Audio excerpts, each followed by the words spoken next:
말씀을 전하러 다니는 사람이니까 이렇게 말씀 전할 때 힘이 나지만 여러분들은 바쁜 일과 하고 또 나오시고 고생 많으십니다. 새벽에도 나오시고요.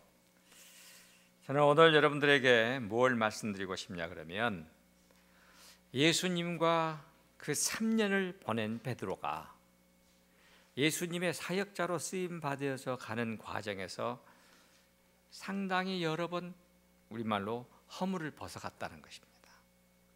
양파가 껍질을 벗겨내듯이 자기의 속에 있는 것을 계속 벗겨내면서 예수님이 누구이신가를 알게 됐고, 그러지만 예수님께 그렇게 가까이 지냈던 베드로마저도 우리가 말하는 예수님을 전폭적으로 신뢰하지 못할 때가 많이 있었다는 것을 말씀드리고 싶습니다. 그래서 베드로는 하나님의 위대한 종이지만 우리 인간이 누구나 갈 수 있는 길을 간 선배 중에 한 사람으로서 우리 가운데에서 베드로만한 믿음을 보겠느냐라고 할 수도 있겠지만은 또 베드로가 믿음의 모든 것을 다 가진 분이라고는 말할 수 없다는 것입니다. 오래전에 어느 글을 읽었더니 우리 잘 알고 있는 유명한 세계적인 소프라노 가수 조안 서덜랜드 있지 않습니까? 1926년에 태어나서 2010년까지 살았던 조안 서덜랜드, 호주 뉴질랜드 출신의 이분이 런던 필하모닉 오케스트라와 함께 콜린 데이비스의 지휘로 어느 해에 크리스마스를 맞이해서 핸델 메시아를 전곡을 연주하게 됐는데 43번 곡, 우리가 잘 아는 내 주는 살아계시고 요 부분에 이제 솔로 아리아를 하는데 그것도 리허설 중이었다고 그럽니다. 조안 서덜랜드가 그 세계적인 명소프라노니까 다 불러줬는데 콜린 데이비스가 한 번 더 연습합시다. 오케이. 한 번 더는 오케이. 그랬는데 두 번째 하고 나니까 콜린 데이비스가 한 번 더 합시다. 오케스트라 단원들과 뒤에 있는 합창자들은 뭐 최고라고 박수치면서 환호를 하는데 지휘자가 한 번 더 합시다. 세 번째 합시다 그랬대요. 그래서 세 번째 하고 나니까 서덜랜드가 화가 나서 도대체 무엇 때문에 그러십니까? 왜 한 번 더 네 번째까지 하자고 그러시냐고 이게 물으니까 콜린 데이비스가 그랬다고 그래요. 당신은 지금 내 주는 살아계시고 라는 이 아리아를 그렇게 부르시는데 제가 듣기는 당신 마음속에 예수님이 살아계신 것 같지 않습니다. 당신 진짜로 당신 마음속에 예수님이 나를 위해서 죽으셨다가 살아나셨다는 마음으로, 그 믿음으로 지금 이 아리아를 부르고 있습니까? 하고 질문을 던졌다는 겁니다. 그러니까 네 번째 연습을 할 때에 존 서덜랜드가 그냥 너무 눈물이 많이 나서 다 마치지 못했는데 글에 의하면 그 단원들이나 오케스트라 단원들이나 합창단 단원들이나 자기들이 지금까지 들었던 그 내 주는 살아계시고의 아리아 중에서 최고였다고 하는 그런 글을 읽어보았습니다. 지금 여러분이나 저나 신앙생활 적게는 10년, 20년, 많게는 50년, 60년, 70년 했습니다. 저도 어릴 때부터 지금까지 신앙생활 했으니까 이제 내일 모레 70이니까 거의 60년 넘어 신앙생활을 했다고 말할 수 있을 것입니다. 그런데 내 마음속에 주님께서 날 위해서 죽으셨다가 살아나셨습니다라고 아주 그 고백할 수 있는 결정적인 순간이 몇 번 있었습니까? 그리고 그것이 여러분의 일생을 지금까지 지배하는 영적인 이 나침반인지 영적인 좌표로 지금도 흔들리지 않는 반석으로 우리 가운데 있는지 한번 생각을 해볼 질문입니다. 저는 그런 각도에서 최근에 베드로에 대해서 다시 한번 생각하게 됐습니다. 마태복음에 보면은 마태복음 4장에 예수님이 가버나움에서 곧바로 부르신 것처럼 이렇게 돼 있는데 누가복음에 보면은 그렇지 않습니다. 누가복음에 보면은 어떠한 연유에 있었는지는 몰라도 예수님께서 베드로의 장모가 함께 있는 살고 계시는 그 베드로의 집을 가셨습니다. 베드로가 초청했는지 예수님이 가셨는지 누구의 권위로 가셨는지 나타나 있지 않습니다. 그러나 누가복음에 의하면은 베드로가 장모님을 모시고 사는데 장모님이 중한 열병에 걸렸다 이렇게 되어 있습니다. 마태복음은 예수님이 가셔서 베드로의 장모의 손을 만지시니 열병이 떠나갔다 이렇게 되어 있고, 이 누가복음은 예수께서 열병을 꾸짖으시니 떠나갔고 곧바로 일어나서 예수님의 일행에게 수종들었다 이렇게 되어 있습니다. 베드로가 예수님께 가까이 가고 되는 첫 번째 기록입니다. 첫 번째 베드로가 예수님을 만나는 그 일 가운데서 장모의 열병을 치료하셨고, 그것도 예수님께서 베드로의 집에 가셔서 했습니다. 성경에 보면 예수님께서 만나는 사람의 집에 가셨다 하는 기록은 그렇게 많지 않습니다. 예수님이 어떤 사람의 집에 들어가셔서 이 집에 들어가셔서의 기록은 삭개오의 기록이 있고 또 이 바리새인의 기록이 있고 그렇게 베드로의 집에 있고 그렇게 많지 않습니다. 그런데 베드로는 지금 예수님을 자기 집에 모시고 왔습니다. 여기 이 누가복음 4장에 나오는 장모의 집에, 장모가 있는 그 집에 모시고 올 때까지 예수님은 이미 여러 일을 하셨습니다. 당시 갈릴리 지역에서 예수님은 인기 최고의 절정에 있는 분이었습니다. 아니, 사람들에게 새로운 지도자로 혹은 새로운 희망으로 등장하신 그분이었습니다. 그런데 그분이 누구의 집에 가셨느냐? 베드로의 집에 가셨습니다. 어부 베드로의 집에 가셨습니다. 그런데 예수님이 오셔서 장모에게 열병을 꾸짖으시니 열병이 떠나갔습니다. 성경에는 기록되어 있지 않지만은 아마 그 이후로 베드로는 목에 힘주고 살았을 겁니다. 그리고 성경에 보면은 베드로 이 집 대문 밖에는 이미 마을 전체가 모여 있었다 그랬습니다. 온 마을이 다 모여 있었다. 베드로는 그 사람들 앞에서 나는 이런 사람이야. 나는 온 갈릴리를 떠들썩하게 이 예수라는 분을 우리 집에 모실 수 있는 그런 분이야. 베드로의 목에 힘이 들어갔을 겁니다.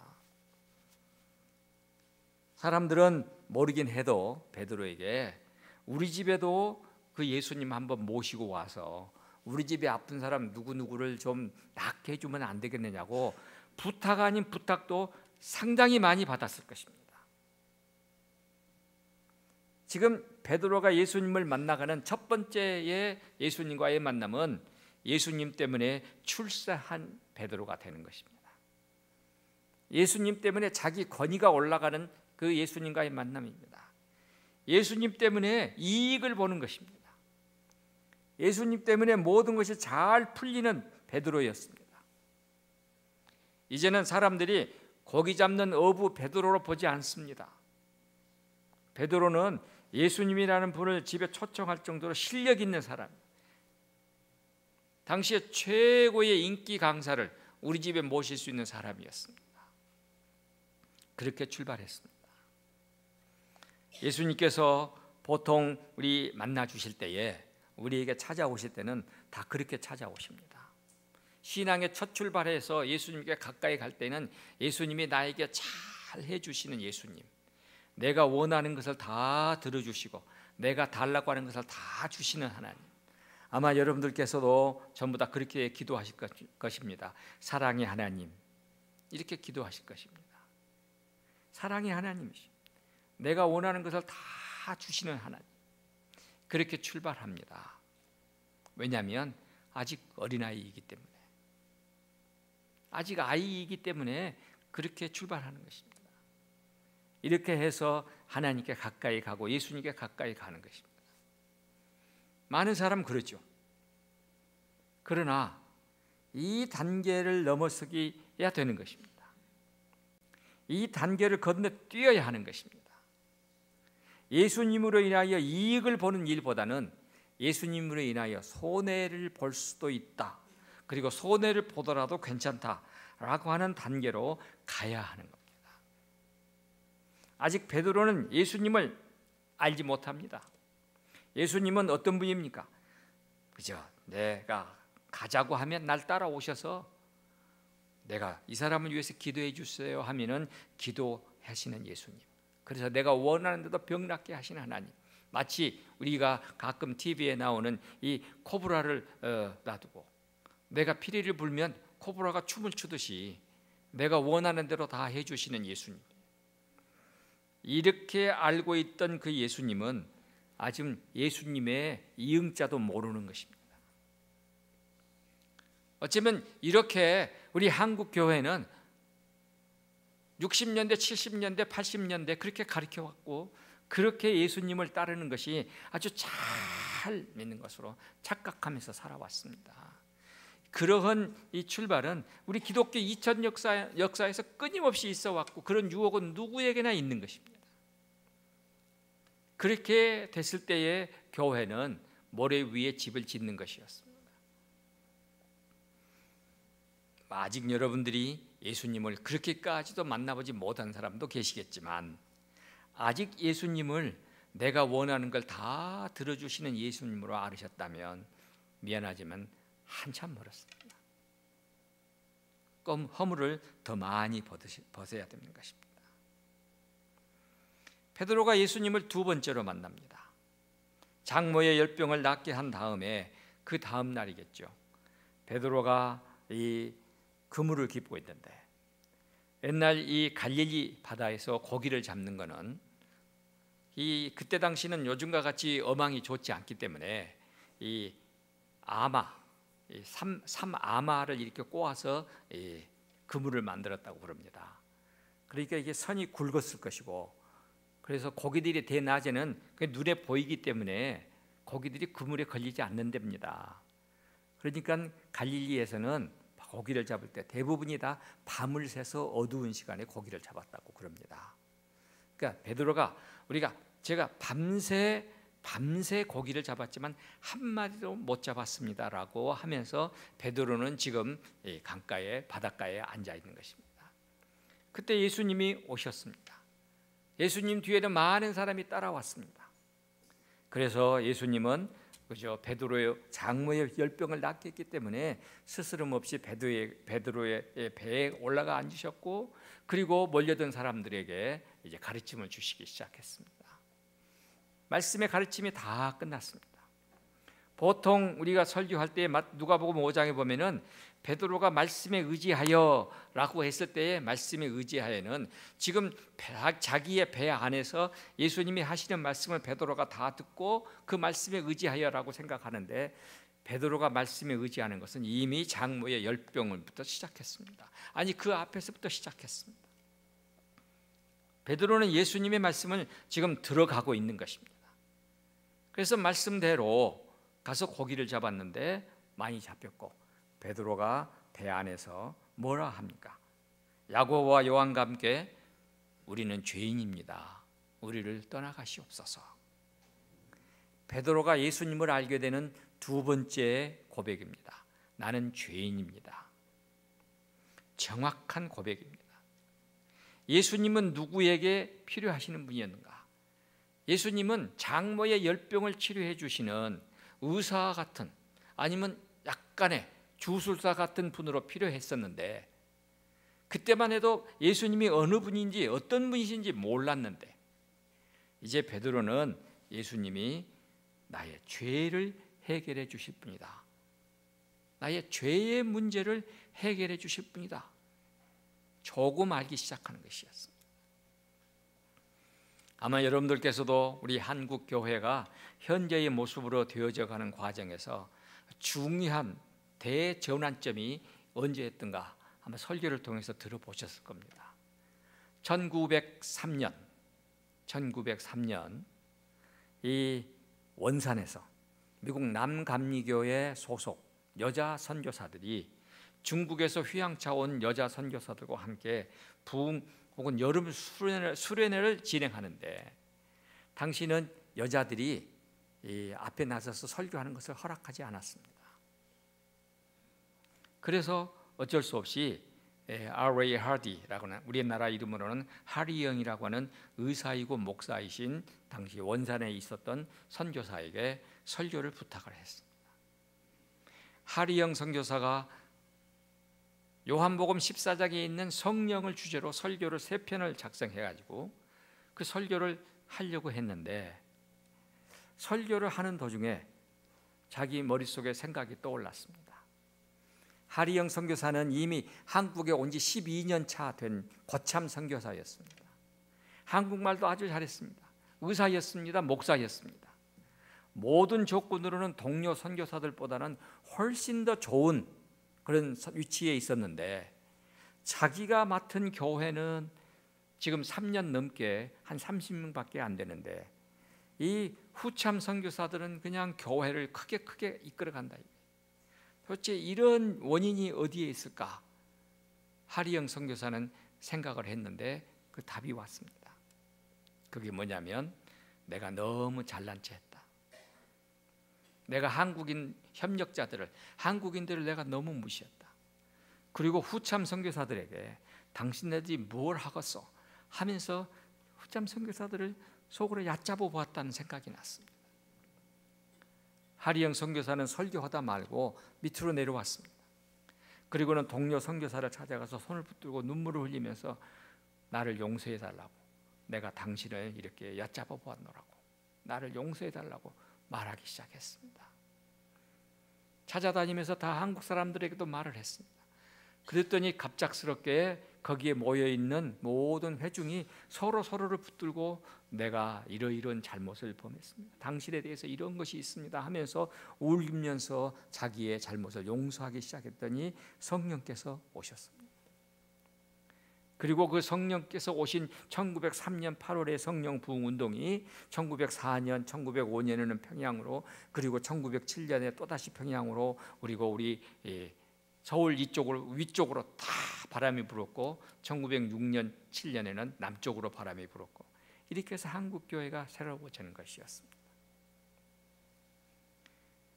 예수님을 알아가는 두 번째 단계는 뭐냐? 나는 죄인입니다. 예수님을 만나는 두 번째 단계는 나는 죄인입니다 라고 하는 것이었습니다. 저도 예수님을 그렇게 만난 경험이 있습니다. 아마 모든 사람이 다 그 경험을 다 하셨으리라고 생각합니다. 고등학교 학생 때에 제가 다니는 교회에서 부흥 집회 했습니다. 그때는 5박 6일 했습니다. 모든 사람들이 다 나와서 밤이면 새벽이면 이렇게 집회하고 낮 공부했는데, 4일째 되는 날 밤까지 저는 그냥 참석해서 열심히 설교를 들었습니다. 그런데 4일째 되던 밤에 목사님께서 설교하시는 중에 이런 얘기를 했습니다. 당시 우리나라에서 가장 좋은 병원 2개가 있었는데, 하나는 세브란스 병원이고 하나는 전주 예수병원이었습니다. 전주 예수병원의 폴 크레인 구바울이라는 의사님은 그때 당시에 선교사였고, 선교사의 자녀로 한국에서 태어난 사람이고 이승만 대통령의 주치의도 했던 그런 분이었습니다. 그런데 어느 날 병원에 어느 사람이 찾아와서 제 눈을 팔겠습니다 했다는 겁니다. 그때 이미 전주 예수병원은 안과를 만들고 안과 병원을 만들고 안구 이식을 위해서 눈을 사겠습니다라는 광고를 낸 일이 있었습니다. 어느 분이 찾아왔어요. 자기 눈을 팔겠다고. 그래서 이 폴 의사는 왜 눈을 팔려고 하십니까? 하니까 이유는 묻지 말고 사주세요. 이유를 말하면 사겠습니다 해가지고 한 일주일 동안 이유를 말하세요, 이유는 묻지 말아주세요 하면서 그분이 원장님의 뒤를 일주일 동안 집으로 가면 집으로 찾아가고, 병원에 가면 병원에 가고, 기다렸다가 또 찾아오고, 원장님이 벗기다 못해서 수술대 위에 누웠습니다. 마취 직전에 다 이제 이 마취사도 있고 간호사도 있고 다른 동료 의사들도 있는 사이에서 원장이 다시 물었습니다. 눈을 팔려고 하는 이유가 뭡니까? 이유를 말씀하시면 마취를 하고 수술을 시작하겠습니다. 그러자 이 사람이 그 수술대 위에서 진짜로 서럽게 대성통곡을 하면서 자기 얘기를 시작하더라고요. 예, 저는 전주 옆에 있는 삼례 성결교회의 누구누구 집사입니다. 나이는 32입니다. 학교는 초등학교 3학년까지 다녔습니다. 직업은 전주역에서 지게 날품팔이 하고 있습니다. 그런데 제가 다니는 교회에서 예배당을 중축하고 신축하는 일을 해서 모든 사람들이 다 헌금하는데 나는 너무 가난해서 헌금을 할 수 없어서 아내와 함께 이 문제를 놓고 기도했는데 어느 날 손님이 없어서 지게를 받쳐놓고 신문을 봤더니 병원에서 눈을 산다는 광고가 나왔습니다. 저는 그래서 집에 가서 아내와 상의했습니다. 예수님이 나를 위해서 십자가에 죽으셨는데 예수님에게 내 눈 좀 드리는 게 뭐가 대수겠어 하면서 부부는 눈을 팔기로 작정했다는 거예요.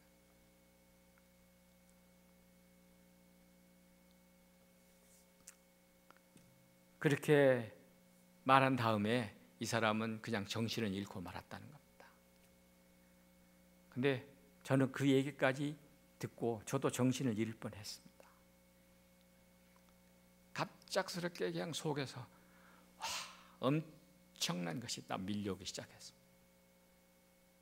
봐라, 초등학교도 제대로 졸업 못한 사람은 예수님을 위해서 눈을 팔려고 했는데 너는 예수님을 위해서 뭐 한 거 있느냐 하고 물어보시는데 이거 부끄럽기가 그지없었습니다. 왜냐하면 이 창피함, 이 부끄러움, 그분께서 나를 생명을 주셨는데 나는 그분을 위해서 해드린 게 하나도 없다라고 하는 이 빈손이라고 하는 생각, 이게 너무너무 창피하고 부끄럽고 미안하고 아주 아마 여러분도 경험하신 분은 경험하시겠지만은 참 저녁에 울어서 벽에가 흥건하게 젖어서 뒤집어서야 또다시 잠을 잘 정도로까지 한 달, 두 달, 석 달을 그렇게 울면서 뭐 다른 기도가 없었어요. 내가 왜 그랬을까? 내가 이러고도 예수님 믿는 사람이라고 말할 수 있을까? 부끄러움, 내가 왜 그랬을까라고 하는 자책감, 그리고 예수님에 대한 미안함, 이것이 밀려오는 것이, 그것만 생각하면 그냥 눈을 뜰 수가 없어. 어찌 눈물이 나든. 그렇게 한 3개월이 지나고 나니까 하나의 소리가 들렸습니다. 여러분들이 하나님의 음성을 들으신다고 했을 때에 많은 사람들은 다 다르게 듣겠지만은 대다수의 사람들의 간증을 들어보면 하나님이 우리에게 하시는 말씀은 귀에 들리는 것이 아니고 여기서 들려요. 무슨 음성이 들리냐면 요한복음 8장 32절 말씀, 진리를 알지니 진리가 너희를 자유케 하리라. 이 소리가 진리를 알지니 진리가 너를 자유케 하리라. 그 음성이 들림과 동시에 이 어깨를 두르고 있던 무지 무거운 쇠 막대기, 무거운 강철, 이 무거운 것이 툭 벗겨지면서 하늘로 붕 뜨는 것 같고, 이러한 예수님이 나를 위해서 이 세상에 다른 사람이 아닌 바로 나를 위해서 십자가에서 죽으셨고 2000년 전 사건이 아니라 지금 오늘 사건이구나 하고 느껴지기 시작했고 깨달아지기 시작했습니다. 그때 이후로 내가 하고자 했던 방향이 바뀌는 것이고, 지금까지 그때까지 내가 가장 귀하게 여겼던 것이 전부 다 무효가 되는 것입니다. 새로운 방향으로 가는 것입니다. 그러면서 그 죄인이라고 하는, 바로 나 같은 죄인을 위해서 예수님이 죽으셨구나. 그런데 내가 그걸 모르고 이렇게 나 혼자 내 잘난 맛에 살았구나 하는 이 자책감. 지금도 그 생각이 없지 않아 있습니다. 지금도 저는 제 자신에게 내가 예수님이 나에게 해주신 것에 비해서 나는 지금 뭘 하고 있는가? 하는 생각을 지금도 합니다. 저는 그래서 오늘도 내가 하나님 앞에 부끄럽지 않게 하루를 살고 있는가? 하나님이 우리에게 주신 최고의 선물 세월을 아끼라 했는데 내가 나에게 주어진 이 1분 1초를 내가 하나님을 위해서 귀하게 쓰고 있는가 하는 생각을 늘 합니다. 베드로가 예수님을 만나가는 과정에 두 번째 변화는 예수님 앞에서 나를 떠나소서, 나는 죄인입니다. 우리가 죄를 예수님께서 나를 위하여 십자가에 죽으셨고 나는 그 십자가의 죽으심을 감당할 수 없을 만큼 송구스러운 참으로 너무나도 미약한 죄인입니다라고 죄를 느끼는 만큼 은혜는 커지는 것입니다. 죄는 다 똑같아요. 아담 이후로 태어난 모든 사람은 다 똑같은데 어떤 사람은 자기의 죄를 1000으로 느끼는 사람이 있고 10,000으로 느끼는 사람이 있고 어떤 사람은 그것을 10로 느끼는 사람이 있고 그럴 겁니다. 죄를 얼마나 크게 느끼느냐에 따라서 은혜의 양은 달라지는 것입니다. 여러분들께서 나의 그릇이 결정되는 것입니다. 그 그릇을 스스로 결정할 것입니다. 그때부터 베드로는 잘난 베드로가 아닙니다. 그때부터 베드로는 못난 베드로였습니다. 죄인 베드로였습니다. 우쭐대고 자랑하고 사람들에게 인정받고 내가 이런 사람이라고 고개 들던 베드로가 고개 숙이기 시작했습니다. 물론 그렇다고 해서 완성된 베드로는 아닙니다. 여러분도 저도 나는 주님 앞에 죄인입니다. 물론 죄인이라고 고백하지만은 예수님이 원하시는 완성된 그릇으로는 아직 한참 멀었습니다. 그러나 모든 사람이 그 길로 가야 되는 것만은 확실합니다. 어떠한 형식으로든지 예수님께서 다른 사람이 아닌 나를 위해서 십자가에 죽으셨구나라고 하는 것을 분명히 확실하게 만남이 있고 깨달음이 있어야 됩니다. 베드로는 그 일 이후로 예수님을 따라다니기 시작했습니다. 그래서 누가복음 6장에 보면은 예수님을 한 1년 반 동안 따라다녔더니 예수님이 산에 가서 밤이 맞도록 기도하시고 모여있는 제자들 가운데 12를 선택해서 12제자를 만드십니다. 베드로는 12제자 중에 하나로 선발됐습니다. 그것도 하루 이틀이 아니고 예수님을 최소한 1년 반 이상은 따라다닌 다음에 그렇게 됐습니다.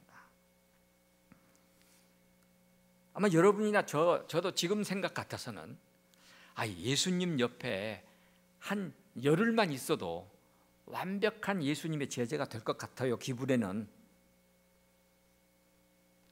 여러분 그렇게 생각하죠? 예수님 한 번만 얼굴 만져보고 예수님과 악수 한 번만 하면 예수님의 완벽한 제자가 되리라고 생각 안 씁니까? 그런데 지금 베드로는 1년 반을 따라다녔습니다. 그리고서야 비로소 겨우 12제자 중에 한 사람이 됐습니다. 예수님의 제자가 된다는 거 그게 쉬운 게 아니죠. 여러분들이 제자 대학에 가서 2년 공부해가지고 제자 됩니까? 그게 어디 그렇게 공식으로 딱 되는 게 있습니까? 베드로는 그 후로 예수님을 계속 따라다녔습니다. 그리고 예수님께서 벳세다에서 오병이어의 기적을 일으키셨습니다. 베드로는 그 자리에도 있었습니다.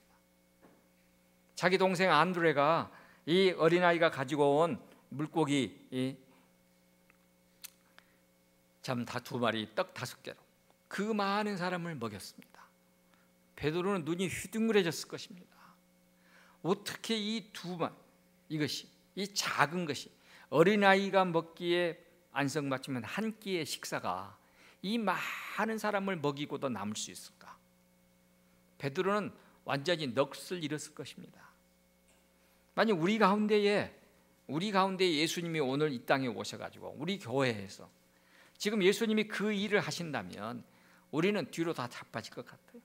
그리고 완전하게 예수님을 따르고 예수님 안에서만 살 수 있을 것 같아요. 제자들을 먼저 게네사렛 바다 쪽으로 배를 타고 떠나고 예수님은 밤 4경쯤, 요즘 우리 시간으로 새벽 3시쯤 예수님은 물 위로 걸어오셨고, 그 사이에 배는 뒤집히고 난리가 났는데 예수님이 걸어오셨어요. 지금 방금 몇 시간 전에 예수님이 오병 이어의 기적을 일으키는 걸 보았던 베드로가 뱃속에서 예수님을 뭐라고 그랬습니까? 유령이다 그랬습니다.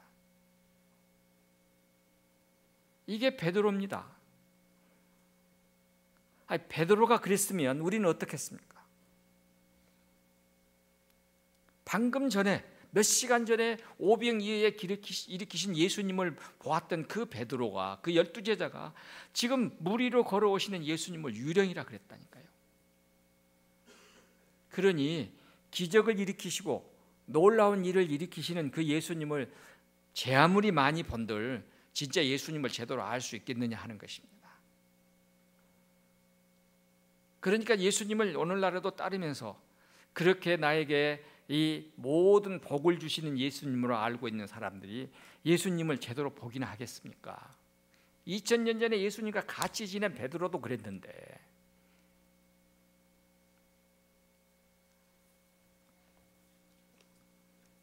예수님의 배 안에 오르셨습니다. 그때의 베드로의 고백이 뭐냐? 진실로 하나님의 아들이십니다 였습니다. 진실로 하나님의 아들이십니다. 이 고백이 아주 훌륭한 고백입니다. 그러나 예수님을 하나님의 아들이십니다라고 고백하는 그 고백 속에는 뭐가 깔려 있겠습니까? 예수님이 하나님의 아들이시다라고 하는 고백 속에는 하나님이 하시는 일을 하시는 위대한 분이시다, 참 놀라운 분이시다 하는 것 아니겠습니까? 예수님은 하나님의 아들이심을 어떻게 증명했습니까? 중풍병으로 내려버린 그 환자를 죄 사함을 얻게 했지 않습니까? 죄를 없다고 선포해 주었습니다. 그걸 베드로는 보았습니다. 그때에 예수님이 하시는 말씀이 나는 이 세상에 죄 사함의 권세가 있는 사람이다 말씀했습니다. 베드로도 물론 그 자리에 있었습니다. 그런데 그 말의 뜻을 몰랐는데 이제 알게 됐습니다. 나중에 하나님의 아들로서 예수님은 어떻게 했습니까? 바람과 파도를, 그 많은 폭풍우를 말 한마디에 잠잠케 했습니다. 하나님의 아들로서 창조자로서의 예수님의 위대하심을 알기는 했습니다. 하나님의 아들이십니다 하는 것은 예수님을 높이는 예수님에 대한 최고의 경어이고 예수님이 가장 원하시는 대답 중에 하나이기는 합니다마는, 아직까지 예수님은 나를 위해서 십자가에 죽으시고 부활하신 분은 아닙니다. 아직까지는 아니에요. 놀라운 일을 하시는 위대한 분이시지만 아직까지는 날 위하여 십자가에 죽으신 분은 아니십니다. 베드로는 그 다음에 예수님의 하시는 일을 경험합니다. 그것이 수로보니게 여인의 귀신 들린 딸의 그 어머니의 간청을 듣고 병 낫게 해주시는 그것도 경험하게 됩니다. 그리고 이 가다라 지방에 가셔가지고 군대 귀신 들린 사람을 낫게 합니다. 그것도 또 경험하게 됩니다. 그리고 막달라 지역, 달마디아라고 달마누다라고 했는데 거기 막달라 지역에 가서 그곳에 있는 사람들을 또 낫게 하십니다. 그리고서 예수님과 함께 배 타고 가이사라 빌립보 가이사라 지방으로 가셨습니다. 그 빌립보 가이사라에서 예수님이 너희는 나를 누구로 하느냐? 오늘 본문의 고백입니다. 주는 그리스도시요 살아계신 하나님의 아들이십니다. 그 대답이 비로소 나오는 것입니다.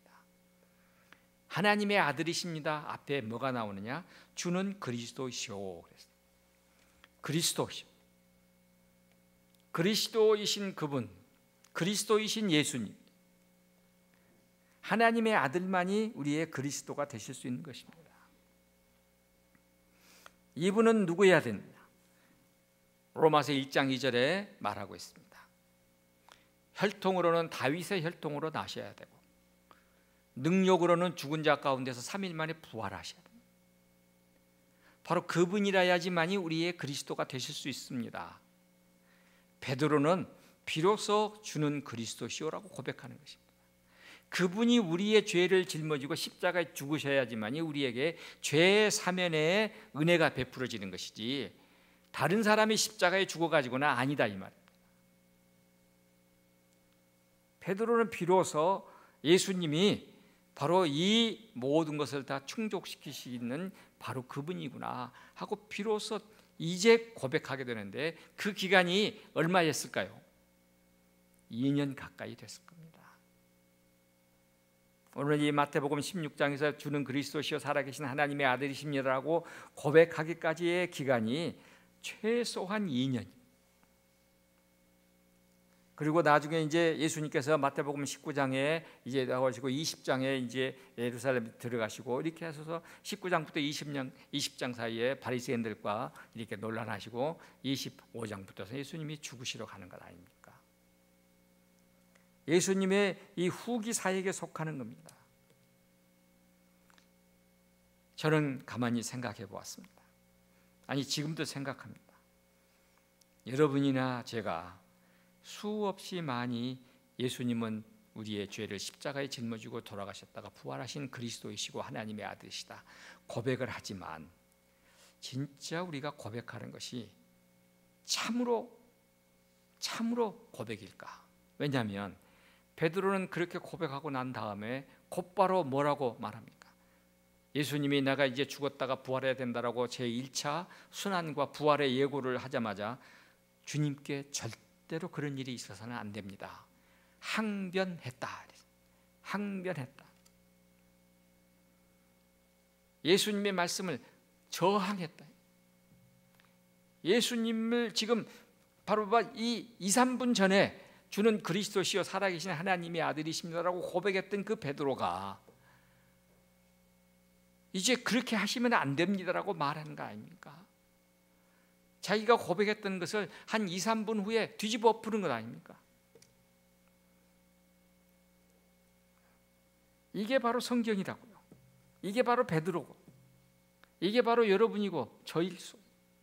우리 모두는 다 그렇습니다.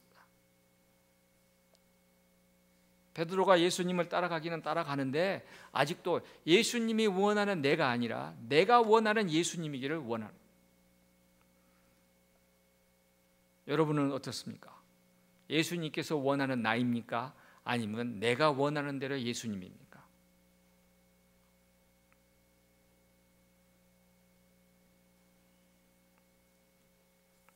저는 그래서 늘 속으로 생각합니다.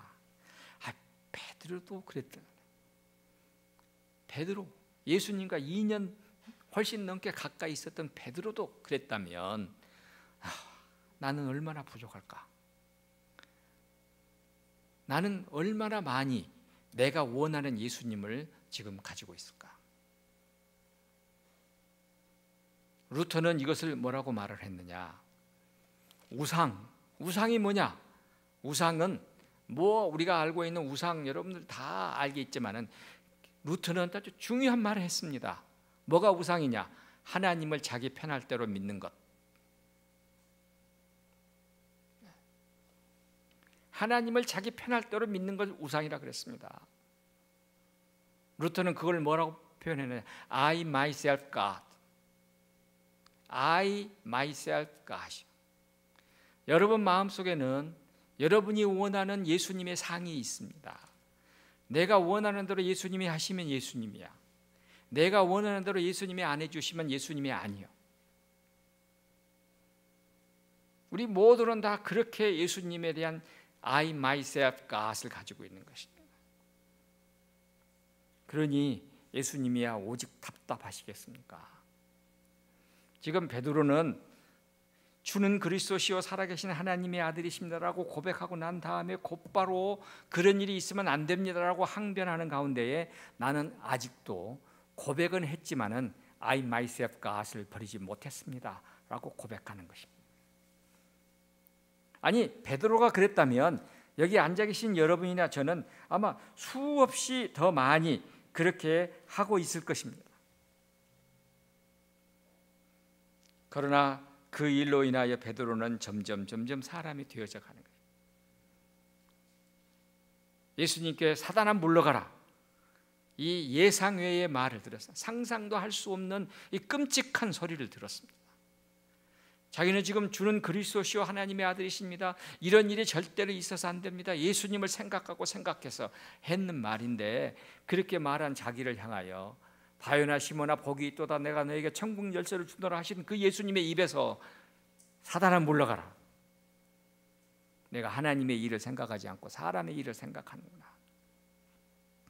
이 엄청난 예수님의 말씀을 듣고 베드로는 무척 많이 생각했을 겁니다. 무척 생각했을 겁니다. 지금까지 자기 자신이 믿었던 예수님에 대한 생각을 많이 다르게 했을 것입니다.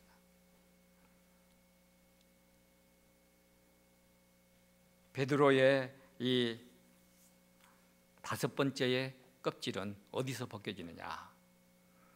이제 마지막 최후의 만찬을 하시는 자리입니다. 우리가 잘 아는 대로 예수님께서 이제 내가 이 밤이 지나고 나면 붙들려서 죽는다, 너희들은 다 나를 버리고 도망갈 거다. 베드로가 뭐라 합니까? 마태복음 26장 33절에 모두 주를 버릴지라도 저는 결코 버리지 않을 겁니다, 자신 있게 말했고, 다른 11제자도 저도요 그랬습니다. 26장 35절에서는 내가 주와 함께 죽을지언정 주를 버리지 않겠습니다 그랬는데 베드로가 어찌 됐습니까? 가야바의 법정에서 베드로는 어떻게 됩니까? 자기가 귀를 잘라버린 말고라는 사람의 친척이 되는 여종이 와가지고 이 사람 예수님과 같이 있었는데 하니까 무슨 소리? 난 모르는 일이야. 다시 다른 사람에서 말하니까 뭐라 합니까? 신의 이름으로 말하는데 나는 그런 일이 없어, 나 예수라는 사람 몰라, 맹세하고 모른다 했습니다. 세 번째 뭐라 합니까? 예수의 이름을 저주하면서 모른다고 했습니다.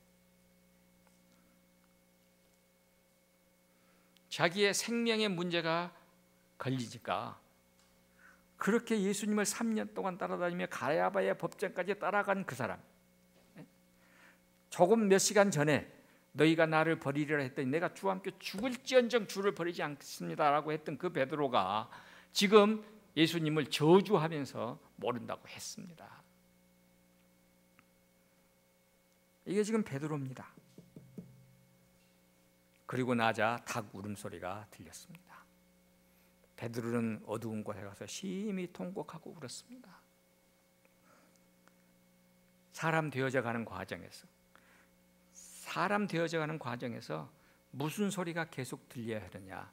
여러분의 영혼에 닭 울음소리가 계속 들려야 됩니다. 내 영혼을 깨우는, 내 영혼의 새벽을 가져다주는 닭 울음소리가 들려야 됩니다. 안 그러면 영원히 새벽 미명, 아주 차갑디 차가운 추운 미명, 가장 어두운 밤이 되기 때문에 그렇습니다. 닭 울음소리가 들려야 내가 새 사람 되는 것입니다. 내가 누구인가를 비로소 아는 것 아니겠습니까? 이런 간증이 있습니다. 제가 그 간증을 들으면서 참 눈물 많이 흘렸습니다.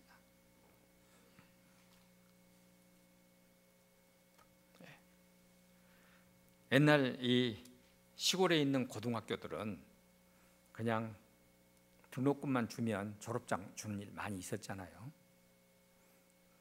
지금도 그런 일 많이 있고, 지금도 일부 대학은 그냥 등록금만 주면 대학 졸업장 주는 데 많습니다. 그분은 그런 졸업장을 가지고 광주에 있는 어느 신학대학에 입학을 했습니다. 그래서 그 4년을 졸업을 했습니다. 서울에 있는 신학교에 와서 3년을 졸업했습니다. 목사 고시에 합격했습니다. 목사 임직이 일주일 남았습니다. 임직 일주일 남겨놓고 그래도 금식이라도 한번 해봐야지 하고 금식기도원에 가서 금식을 했습니다. 그리고 지금까지의 자기 자신에 대해서 생각을 했습니다. 그랬더니 떠오르는 것이 있었습니다. 너 옛날 가짜 고등학교 졸업장 가지고 신학교 갔지? 이 사람은 그 음성을 듣고 무너졌습니다. 그래서 기도를 마치고 내려와 가지고 그 고등학교에 가가지고 가짜 졸업장을 반납했어. 그리고 자기가 다녔던 광주에 있는 신학교에 가서 입학과 졸업을 취소해달라고 했어. 서울에 있는 신학교에 가가지고 입학과 졸업을 취소시켜달라고 했어. 그리고 총회에 가가지고 목사고시 합격을 취소해달라고 그랬습니다. 그리고는 곰곰이 생각해 보았습니다. 그랬더니 학생 신분으로 광주에서 순천에서 광주까지, 그 광양에서, 그리고 광주에서 서울까지 고속버스 반액 할인 받으면서 타고 다닐 생각이 났습니다. 그래서 자기가 버스 탔던 그 횟수 생각해서 반액 광주 고속버스 영업점에 가가지고 본사에 가서 그걸 반납을 하려고 그랬습니다. 버스 회사의 이 과장이 도대체 왜 이러십니까? 이걸 받을 수가 없습니다. 이분은 꼭 받으셔야 됩니다. 우리가 이 사실을 몰랐는데 그 고속버스에 있는 그 영업부의 직원이, 경리과의 직원이 세상에 이런 사람도 있다 하고 말하고 다니면서 알게 됐습니다. 그 사람은 목사가 되질 못했습니다. 그리고 평신도 선교사로 지금 어느 곳에 가서 잘 선교하고 있습니다.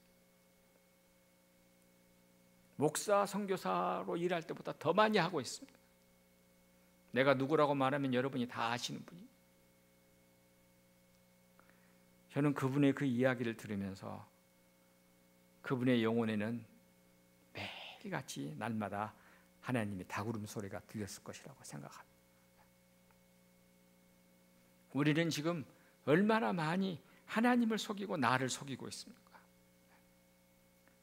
아니, 얼마나 많이 나를 속입니까? 그것으로 끝나는 줄 알지만은 하나님을 속이고 나를 속이는 건 아닙니까? 다 속여도 속일 수 없는 두 분이요, 내 속에 있는 또 다른 양심의 나, 그리고 하나님, 이 두 분은 속일 수가 없는 겁니다. 베드로가 왜 베드로가 됐겠습니까? 다른 사람의 귀에는 그 소리가 안 들렸는데 베드로의 귀에는 닭 울음소리가 들렸습니다. 그래서 베드로가 한 단계 이제 껍질을 더 벗는 것입니다. 신앙이라고 하는 것은 이렇게 매번 우리의 한 단계씩 껍질을 벗어가는 것입니다. 완성을 향하여 껍질을 하나씩 벗어가는 겁니다. 아직까지는 완성은 아닙니다. 그러나 완성을 향하여 가는 것입니다. 베드로는 분명히 예수님이 십자가에 못 박히시는 골고다 언덕에서 예수님을 바라보았습니다. 왜냐하면 요한이 있었으니까 그 옆에 분명히 베드로도 있었을 것입니다.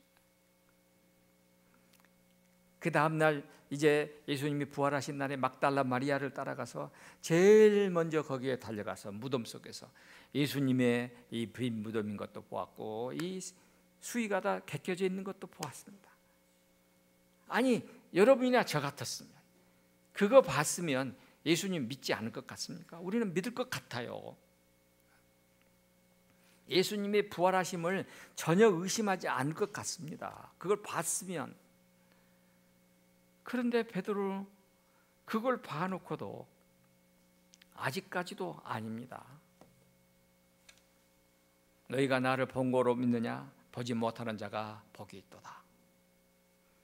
우리는 얼마나 많이 하나님께 하나님이 나와 함께 하심을 보여주시옵소서, 하나님의 기적을 보여주시옵소서, 그러면 잘 믿겠습니다 그럽니까? 얼마나 많이 그럽니까? 하나님이 먼저 보여주시면 내가 믿겠습니다. 지금 빈 무덤을 본 베드로도 예수님을 아직 못 믿고 있는데,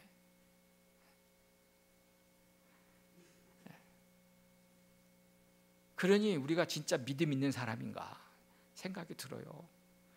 내가 그러고도 진짜 예수님을 믿는다고 하는가? 내가 진짜로 믿는가? 신앙생활 연조 깊고 교회나 총회에서 중요한 자리 맡은 것이 진짜로 하나님 믿는 것인가?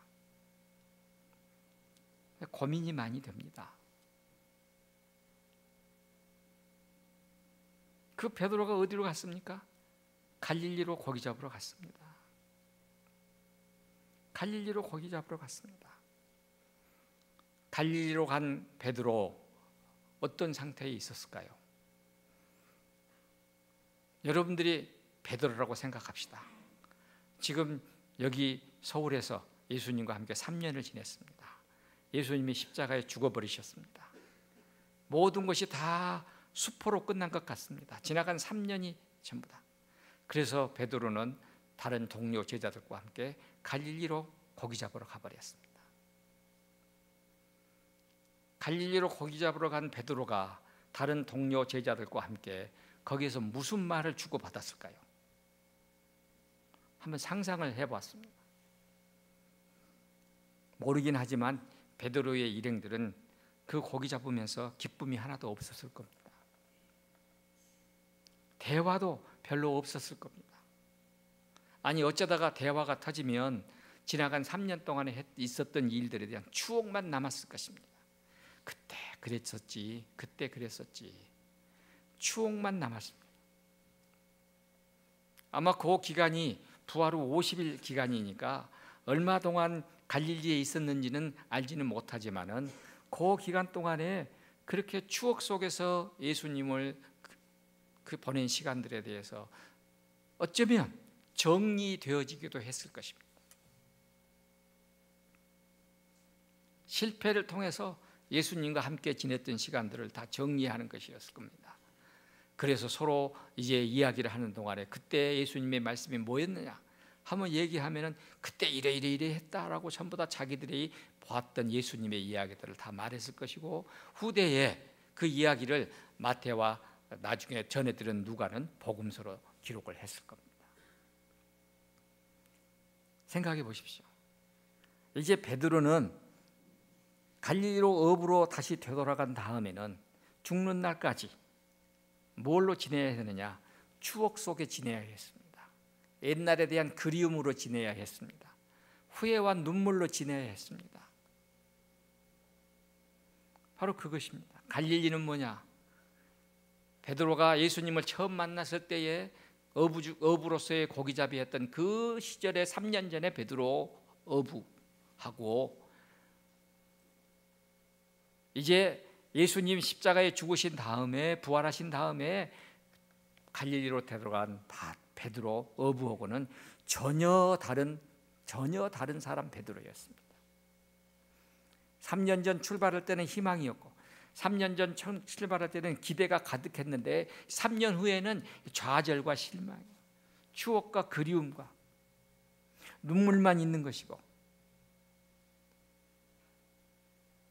전혀 다른 베드로였습니다. 여러분들 예수님을 믿고 살아가는 동안에 그렇게 참 뜻대로 안 되는 일들이 참 많기도 하실 겁니다. 많이 있죠. 그때에 예수님이 찾아오시고, 예수님은 언제 찾아오시느냐? 실망과 좌절로, 추억과 기름 속에서 눈물과 회한으로 가득 찼을 때에 찾아오십니다. 예수님은 누구이시냐? 우리를 사랑하시되 끝까지 사랑하시는 예수님. 우리가 힘들어할 때 찾아와서 말씀해 주신 하나님, 깨우쳐 주시는 하나님이십니다.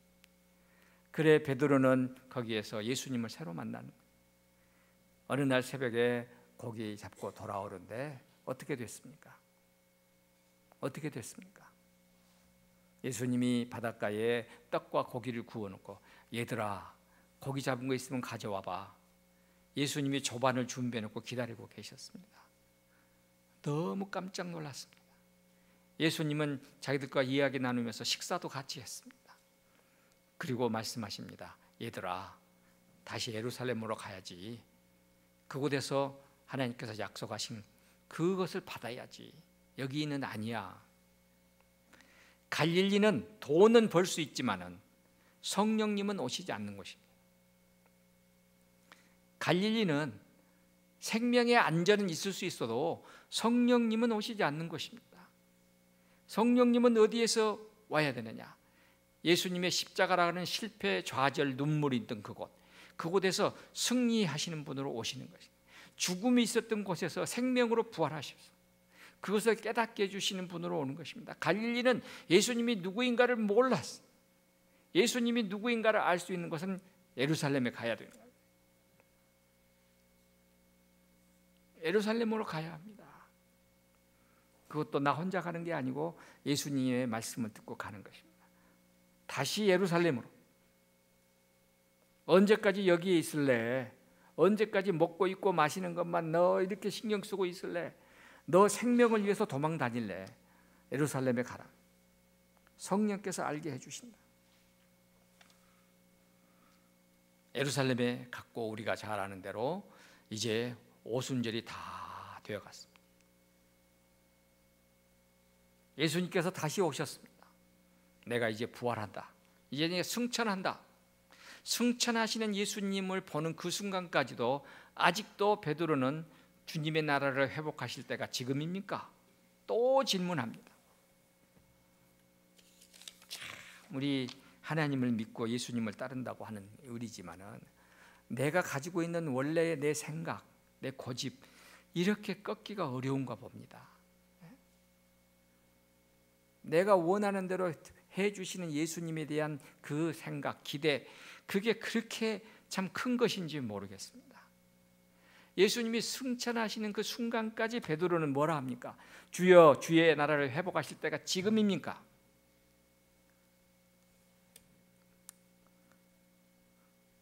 다시 또 말합니다.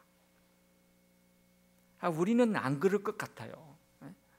예수님을 3년 동안 그렇게 했고 갈릴리 바닷가에서 그렇게 만났으면 그 말을 다시는 내 입에서 안 나와야 될 것 같은데 또 나오는 겁니다. 또 나와요. 가끔씩 우리가 그게 참 절벽이라는 것을 느낍니다.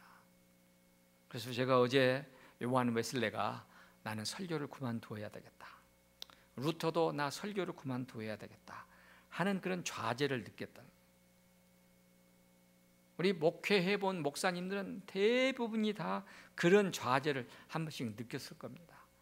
아무리 설교해도 아무리 열심을 내고 아무리 정성을 다해서 말씀을 전해도 전혀 변화하지 않는 모습들을 보면 그냥 손에 힘이 쭉 빠지는 걸 경험합니다.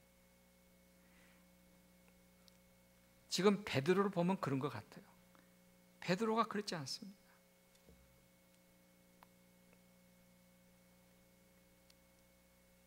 그러던 베드로가 완전히 뒤바뀌었습니다. 그게 뭐냐? 바로 사도행전 2장 오순절 사건입니다. 오순절 사건이야말로 우리가 잘 아는 대로 패러다임 시프트, 생각의 틀을 바꾸어 놓는 것입니다. 완전히 생각의 틀을 바꿔줬습니다. 예루살렘에 가서 한 자리 하겠다 하는 생각이 싹 없어졌습니다. 예루살렘에 가서 이제 죽어도 좋다. 처음에 예수님께서 예루살렘으로 가실 때까지만 해도 누가복음 9장 51절에 보면은 승천하실 기약이 차감해 예루살렘으로 가시기로 굳게 결심하시고 어디 돼 있어요.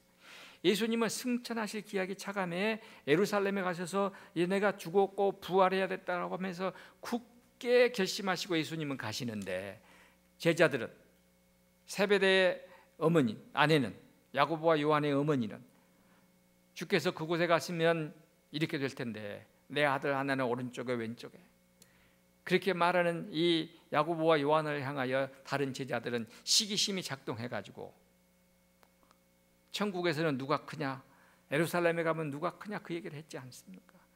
그런 모든 생각들이, 그런 틀이, 생각의 틀이 완전히 바뀌는 것입니다. 성령님께서 오시면 우리에게 무엇을 가져다 주시느냐? 우리의 생각의 틀을 바꿔놓는 것입니다. 생각의 방향을 바꿔놓는 것입니다. 여러분이나 우리가 잘 아는 대로 우리가 파스칼 얘기 많이 합니다. 파스칼은 위대한 수학자였습니다. 과학자였습니다. 현재 우리가 사용하고 있는 계산기를 맨 처음에 만들어낸 사람이 파스칼이었습니다. 그리고 얀센주의라 해가지고 이 도덕적이고 이런 아주 엄격한 신앙 단체에 속한 그런 율법주의자 비슷한, 완벽주의자 비슷한 그런 신앙 단체에서 생활했던 아주 모범적인 사람 중에 한 사람이었어요. 그런데 그 파스칼이 어느 날 마차를 타고 가는데 마차가 뒤집혔습니다. 마차 밑에 깔려서 목숨이 위태하게 됐습니다. 그때 파스칼이 한 말이, 하나님 한 번만 살려주시면, 하나님 한 번만 살려주시면.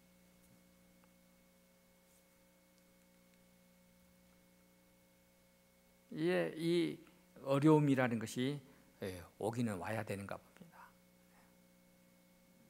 우리의 삶 속에 생명의 위협을 느끼는 순간이 한 번은 와야 되는가 봐요. 그래야 사람 되니까. 그 경험을 하고 난 파스칼이 쓴 유명한 책을 우리가 잘 아는 대로 방세. 방세에서 파스칼은 하나님 알기 전에 파스칼과 하나님을 알고 난 후에 파스칼은 전혀 다르다는 것을 얘기하고 있습니다. 어떻게 하면 하나님이 내 안에 계속 계시게 할까? 어떻게 하면 성령께서 내 안에 오셨고 오신 성령님이 내 안에 계속 머물게 할 수 있을까? 파스칼은 그것을 기계를 이성이라고 그랬어요. 이성을 기계라고 표현했는데, 이성을 죽여라. 이 잘난 머리로 하나님의 일을 판단하고 계획하고 내 나름대로 계산 퉁기는 것을 죽여라 그랬어요. 여러분과 저는 얼마나 많이 계산하면서 믿습니까? 이게 파스칼이었습니다. 그래서 새 사람 됐습니다. 파스칼이 쓴 방세에 보면 이런 구절이 이 프레이즈가 나오죠. 우리의 마음 속에는 구멍이 하나 있다. 그 구멍의 이름은 허무의 구멍이다. 이 구멍은 세상의 어떤 것으로도 메꾸어지지 않는다. 이 구멍은 오로지 예수 그리스도로만 메꾸어진다.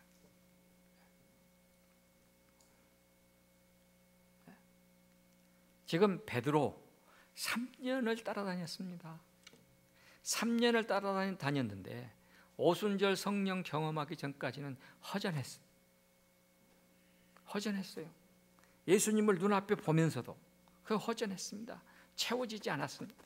근데 성령께서 오시자 그것이 가득 채워졌습니다. 새 사람 됐습니다. 성령 진리의 영으로 오셔서 이제 예수님이 하셨던 모든 말씀이 생각나게 하고 예수님께서 모든 것을 하셨던 것을 다 깨닫게 됐습니다. 그랬더니 마음속에 평화가 왔고 이 평화는 세상이 주는 것 같은 평화가 아닌 전혀 다른 평화가 왔습니다. 베드로는 예수님을 따라다니면서 출세하는 베드로 되기를 원했지만 그것으로는 I have no peace. 유명한 우리 기독교의 대스승 중에 한 사람 성 어거스틴. 성 어거스틴은 로마의 황제의 문서 작성관이었습니다. 요즘 말로 말하면 대통령 공보 비서실 실장이 됐습니다. 뿐만 아니라 국립수사학대학교 교수까지 올라갔습니다. 뿐만 아니라 최고로 돈이 많은 귀족 출신 여자와 약혼까지 했습니다. 권력과 지식과 아름다운 여성과 재산 다 가졌습니다. 그러던 어느 날 성 어거스틴은 예수님을 새롭게 만났습니다. 그리고 43살에 쓴 고백록이라는 책에서 여러분들 고백록을 읽어보시면 맨 첫 장, 첫 페이지 바로 넘기면 이렇게 써 있습니다. 내가 주 안에서 쉴 때까지 참 평안이 없었나이다. 내가 주 안에서 쉴 때까지 참 평안이 없었나이다. 17이 시작해서 31살의 세례받기까지 방황하고 방황했던 성 어거스틴 그렇게 고백했습니다.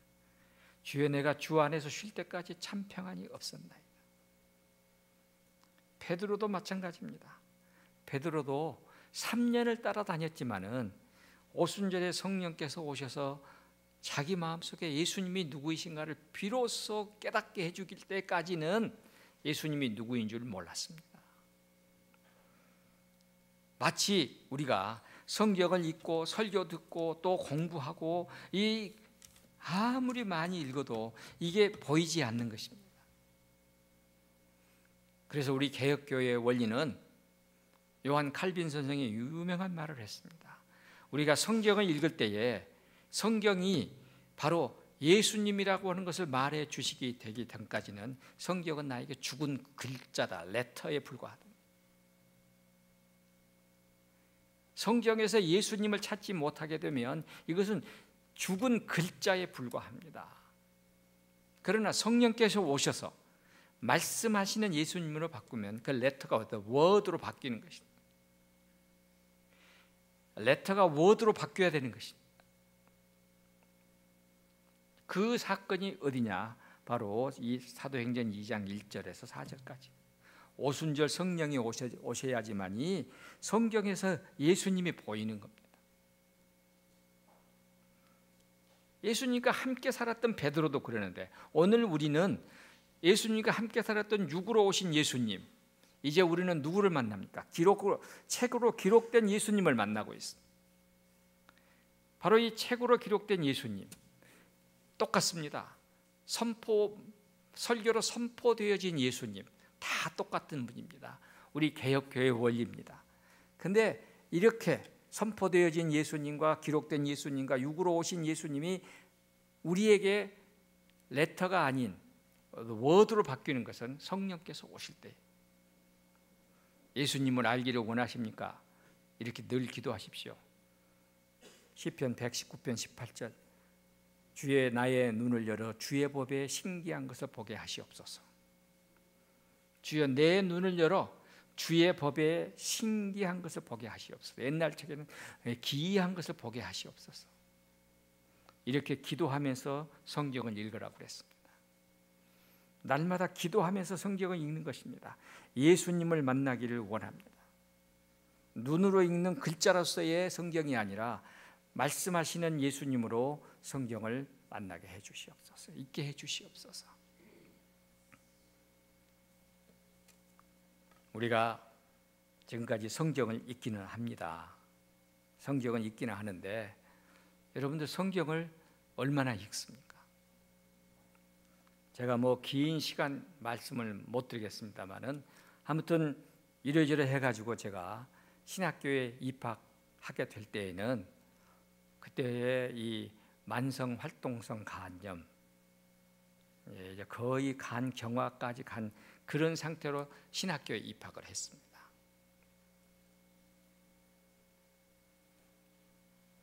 거의 죽는다고 그랬습니다. 그때는 새카맣고 교실에 앉아서 1시간 수업을 들을 수 없을 정도로 몸이 다 이렇게 그냥 낮아빠졌습니다. 짜부러져 있는 상태에 신학교에 입학을 했어요. 그런데도 하나님께서 나를 그렇게 부르셨기 때문에 하나님이 사업을 다 나를 통하여 이루실 때까지는 죽지는 않을 것이다 하는 막연한 희대와 기망, 그러나 그 기대가 당장 이루어지지 않는 기다림, 그러나 잃지 않는 잃어버릴 수 없는 희망, 그걸 가지고 입학을 했고 공부를 했고 1년이 지났습니다.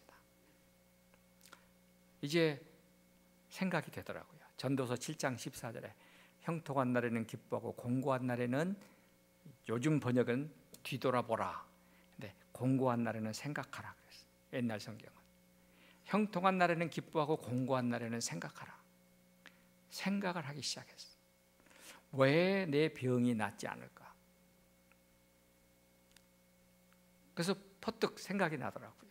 그게 뭐냐? 목사 되기 위해서 공부하는 것은 하루에 13시간씩 해봤는데 하루에 13시간씩 성경을 읽어본 일이 있느냐? 하루에 13시간씩 기도해본 일이 있느냐? 하루에 13시간 동안 하나님을 찬양해본 일이 있느냐? 그 생각이 퍼뜩 났습니다. 그래서 곧바로 돌아가서 성경을 읽어야겠다 하고 성경을 펴보니까 1746페이지의 신구약 합쳐서 그때 성경으로, 그러면 하루에 60페이지씩을 읽으면 한 달에 한 번씩 읽겠구나 생각이 났습니다. 하루에 60페이지를 읽으려면 하루에 3시간을 읽어야 됩니다. 그러면 언제 3시간을 읽을 건가? 시간이 나지 않으니까 아침 새벽 6시에 일어나서 수업 시작은 9시까지 아무도 없는 기도탑에 올라가서 혼자 읽기로 하자.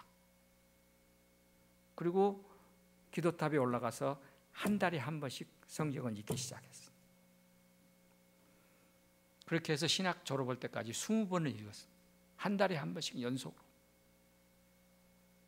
그리고 그 후로도 계속 읽었습니다. 35번을 읽었습니다. 연속으로. 그랬더니 성경이 거의 다 외워졌습니다. 그랬더니 이게 다 말씀은 못 드리겠는데 죽을 줄 알았는데 살아났습니다.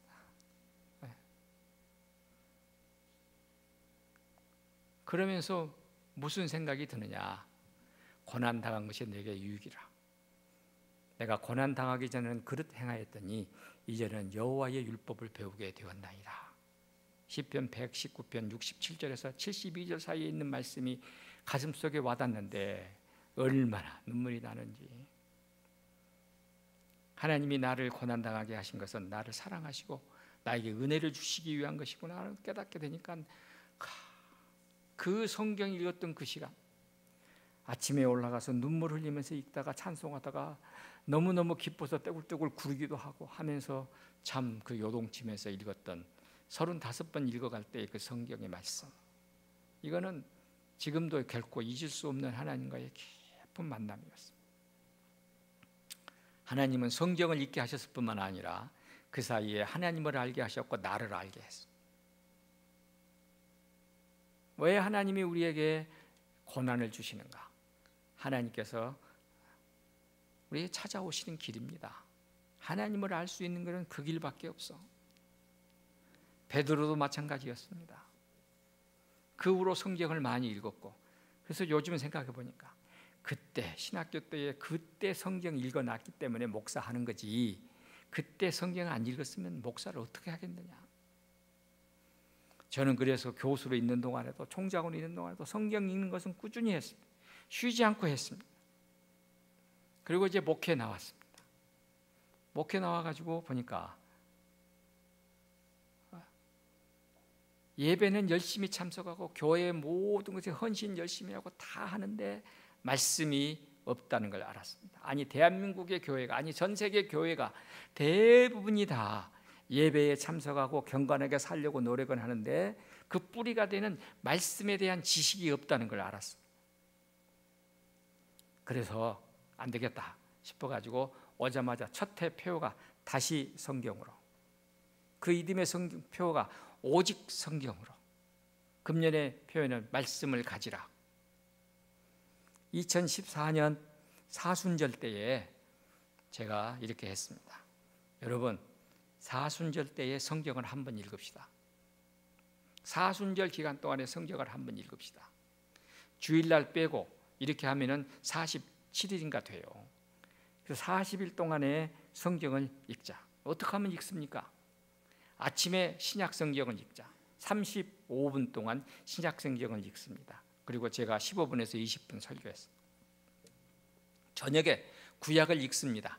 1시간 반을 읽고 제가 한 20분 설교했습니다. 저녁에 한 번, 아침에 한 번, 저녁에 한 번, 아침에 한 번. 40일을 했어요. 그랬더니 102명 정도가 다 따라했습니다. 92세 되신 분도 따라했습니다. 왜 하십니까? 내가 언제 해보겠습니까? 죽기 전에 한번 해봐야죠. 성경을 읽기 시작했어요. 성경을 그렇게 읽고 나니까 이제는 제가 설교하는 메시지가 귀에 들리기 시작했어요. 왜 저 설교를 하시는지 알아듣기 시작했어요.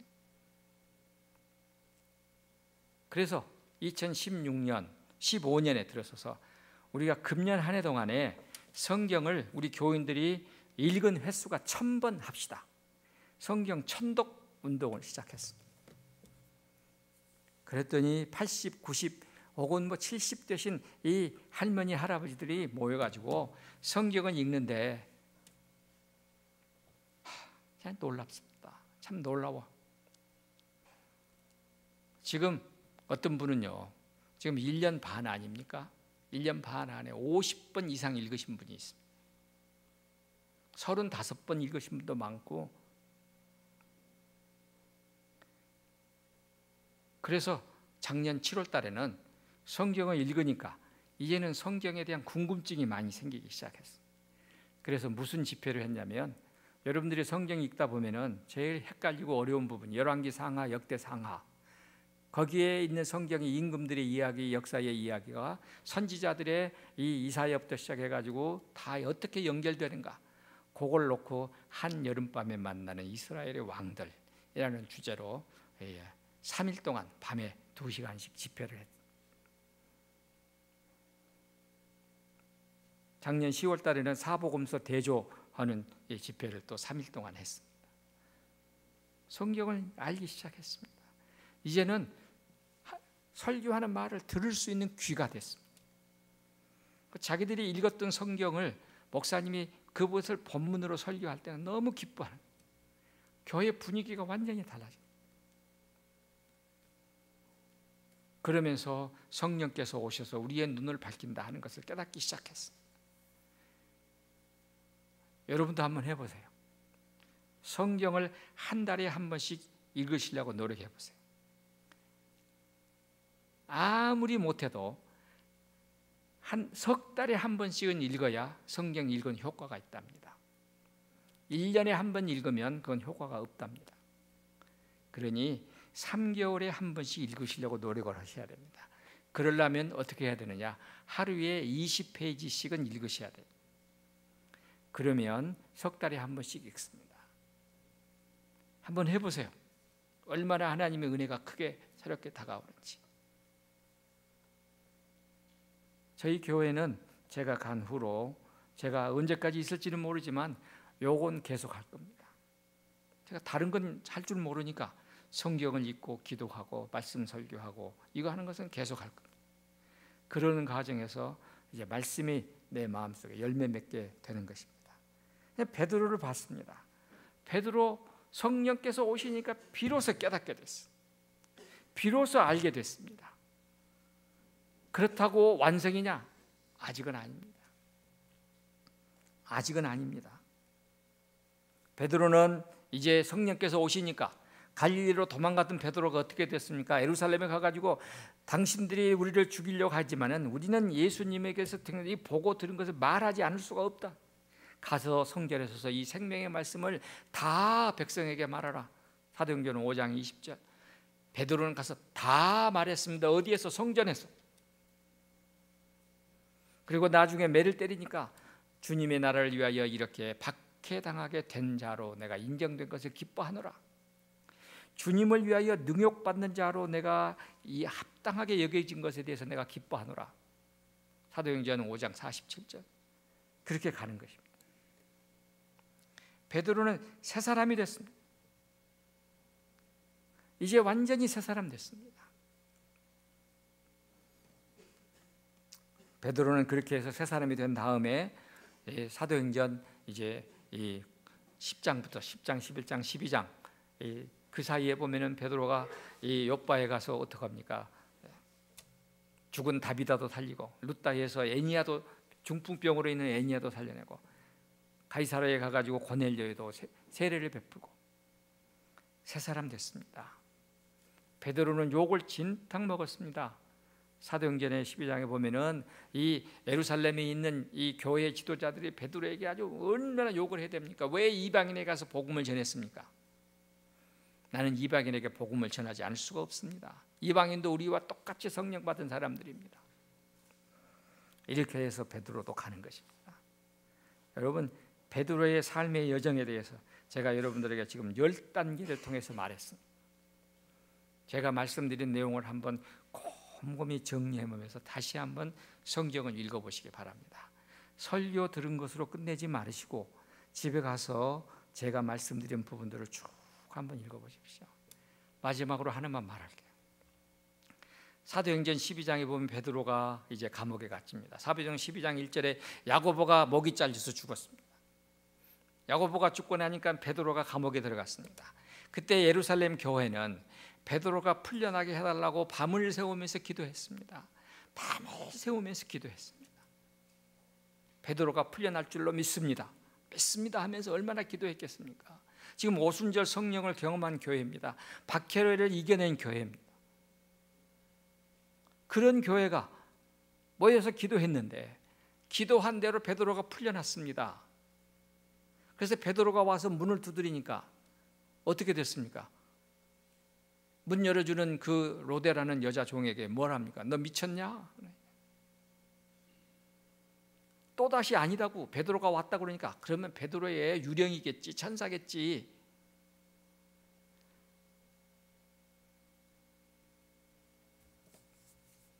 이게 예루살렘 교회예요. 이것이 한국 교회이고 이것이 여러분의 교회이고 제가 섬기는 교회일 수 있습니다. 베드로는 잡혔고 사람들이 와서 기도하니까 나도 기도 안 할 수가 없지 체면상 다 모여서 한 사람이 베드로가 풀려날 줄로 믿습니까? 그랬더니 나도 저도요 하면서 다 같이 밤을 새워서 기도했습니다. 그런데 기도가 응답되니까 그 기도대로 응답되어서 베드로가 풀려났는데 미쳤냐?